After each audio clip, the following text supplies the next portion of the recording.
Sage Wanderer here, coming at you from my van down by the river. Well, I always know I'm onto a good video when I run into a whole lot of interference in trying to make it. So this is take 3, and so I'm going to try not to make this a cry fest. I've already been crying trying to cut this video for the last, this is the 3rd or 4th attempt here. Maybe I can get through it without something going wrong. But, I talk about on this channel, the bots and the trolls a lot, and the negative aspects of what I do. And I don't talk enough about the positive aspects and the things that I'm getting from this project. So, when I started this project, I was a different man than I am now. And I've undergone a supernatural change. And it's because of you guys. It's because of my interaction with you. I left the ministry because I was burned out. I was tired of trying to help people that needed help while Christians stood in my way and tried to stop me. That the hardest part for me about ministering to youths in Texas, and so you understand, I had a very specific mission.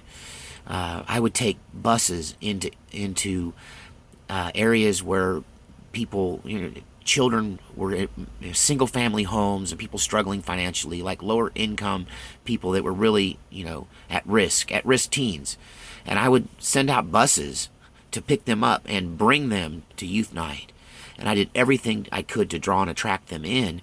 And it seemed like the more successful I got at doing that, the more the churches I was involved with hated it. And they felt really threatened when my youth nights got bigger than the church attendance. And so I left the ministry because I was tired of trying to help people that didn't want help and trying to heal people that didn't want to be healed. And I had to do all of that while facing a constant struggle with the deacon boards and the bishops.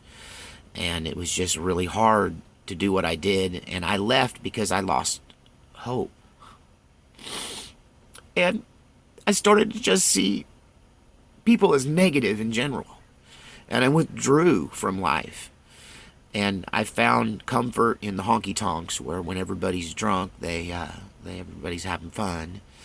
And most of the negativity happens out in the parking lot. And I insulated myself from that by immediately leaving the stage and not interacting with my fans or my people much, unless I had to sit down and sign autographs. It was off the stage, straight to the bus, back to the stage, straight to the bus. And so I was well on my way to being a bitter old man. And I didn't think there was any love left in the world. And the love you guys have showed for me has changed me. It's drawn me closer to God. It's walked. You won't believe how my lifestyle's changed just in the last 3 months. That this has been a transforming experience for me because of the interactions I get from you guys. When you tell me how much you love me, when you support me in the things that you say, and it showed me that there are still good people in the world.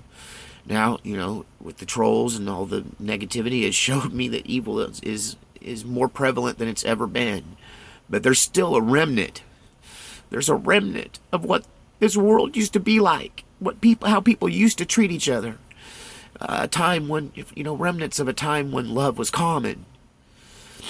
And hate was seldom seen. And, modern day social justice warriors want to talk about how much hate used to be in the past. And there was some, and the hate that was there was pretty rampant. But for the most part, it was a world where one could sleep with the doors unlocked and the windows open. And you didn't lock your car when you went in the store. You left the windows rolled down so it wouldn't be so hot when you got in. And, nobody was on drugs. There were a few alcoholics that we all prayed for. But really, it was not a dangerous world for, African Americans will say that it was dangerous, but I think my generation worked to change that. But somehow it's all slipped away as far as, goodness and love and kindness and mercy being common. But thank you for showing me that it still exists. Thank you for loving on me. You were doing the work of God. And it helped to draw me back better than any church could have. So, yeah. God bless you and God bless America.